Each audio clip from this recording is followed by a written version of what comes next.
Bapak Ibu saudara-saudariku yang terkasih dalam Kristus Yesus, kita bertemu lagi dalam sapaan Tuhan hari ini, Rabu tanggal 28 Oktober tahun 2020. Namun sebelumnya mari kita bersatu di dalam doa.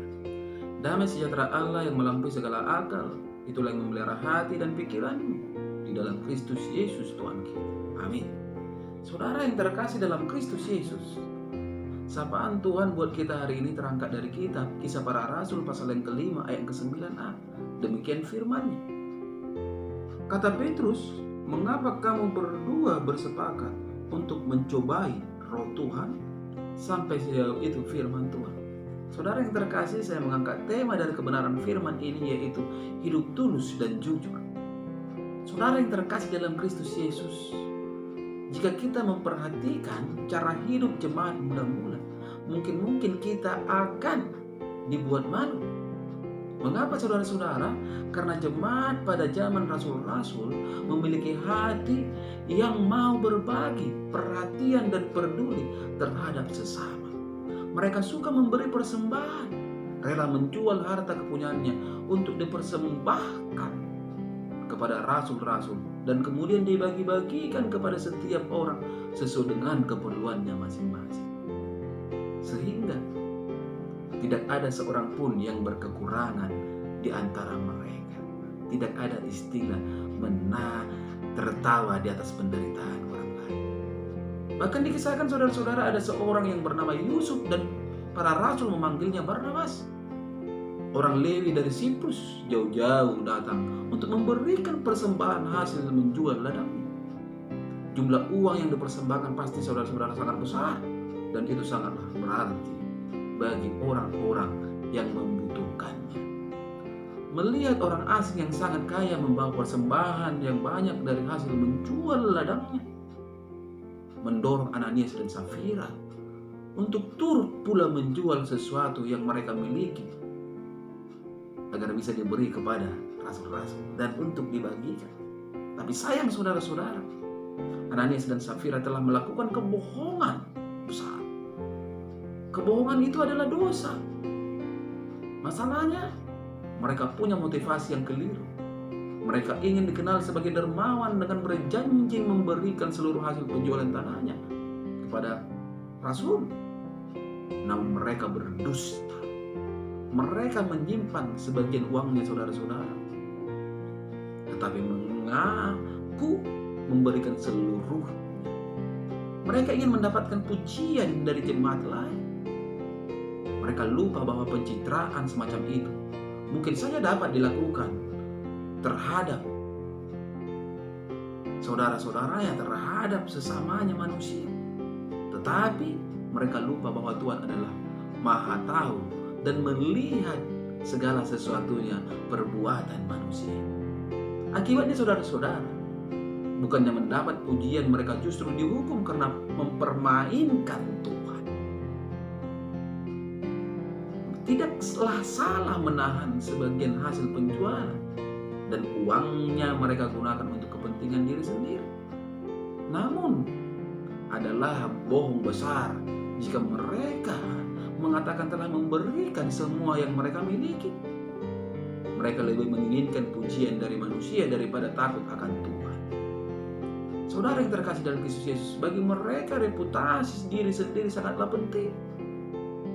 Dan pada akhirnya Ananias dan Safira harus menanggung akibatnya dari kesalahannya sendiri.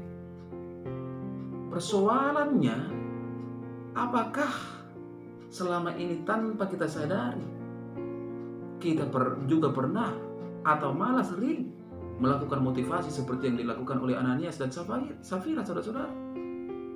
Mungkin kita sering memberikan persembahan ke gereja, tetapi dengan motivasi yang kurang tulus. Atau mungkin kita selama ini sebagai pelayan Tuhan yang sering tampil di atas altar, tetapi seringkali hidup kita masih penuh dengan dosa-dosa yang selama ini kita lakukan. Saudara yang terkasih dalam Kristus Yesus, biarlah melalui sapaan ini kita menjadi pribadi yang mau melakukan segala sesuatu dengan ketulusan dan kejujuran. Karena motivasi yang salah dalam memberi akhirnya memicu tindakan yang salah di dalam kehidupan setiap orang. dari tragedi ini kita dapat pelajari bersama saudara-saudara. Lakukanlah setiap tindakan dengan motivasi yang benar, termasuk dalam hal menabur dan memberi bagi pekerjaan Tuhan.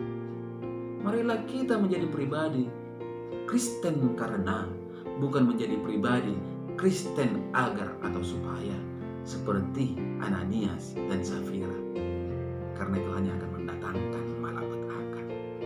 Amin. Kita bersatu dalam doa. Terima kasih Bapa di surga untuk kebenaran dari firman-Mu yang telah berkumandang melalui media YouTube ini, yang mengajak kami Tuhan dan mengajarkan kami agar dalam perjalanan kehidupan ini kami nyatakan hidup jujur dan tulus. Tidak ada permainan, tidak ada motivasi yang salah, agar melaluinya hidup kami terberkati. Bapa di surga, izinkan setiap pendengar dimanapun berada melalui media YouTube ini, Engkau berkati mereka, Engkau pulihkan kehidupan mereka, sehingga Tuhan di dalam perjalanan kehidupannya mereka mendapatkan kekuatan, mereka mendapatkan kesehatan, mereka mendapatkan jalan keluar ketika mereka berhadapan dengan persoalan, karena memang tidak ada yang mustahil bagi Engkau ya Tuhan Yesus.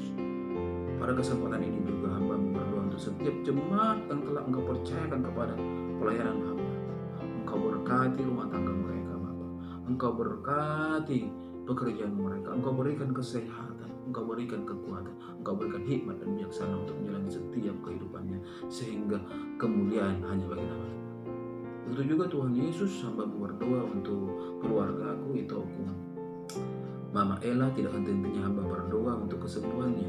Biarlah Tuhan kuasa kesembuhan terjadi dalam hidupnya melalui berkat Tuhan.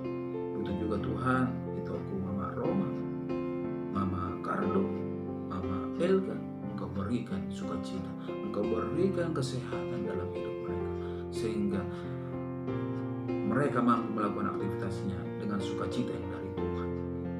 Itu juga Tuhan, saudara-saudaraku laki-laki, Ramantono, Tampunan, abangku, adikku, Engkau berkati kehidupan mereka. Setiap pekerjaannya, mari Engkau campur tangan sehingga mendatangkan berkat yang luar biasa. Itu juga Tuhan, keluargaku yang ada di Batam, istri dan anak-anakku, Engkau balut bungkus mereka dengan kasih-Mu, sehingga nama Tuhan selalu dipermuliakan melalui kehidupan mereka. Tuhan, hamba juga berdoa untuk situasi yang terjadi di negara kami, yaitu COVID-19. Jaga setiap orang Kristen, jagai Tuhan negara kami ini dari mara bahaya ini. Jadikan Tuhan Indonesia menjadi kota negara yang terlindungi oleh kuasa Tuhan. Dalam nama Kristus Yesus kami berdoa dan mengucap syukur. Amin. Salam buat kita semua, salam sehat.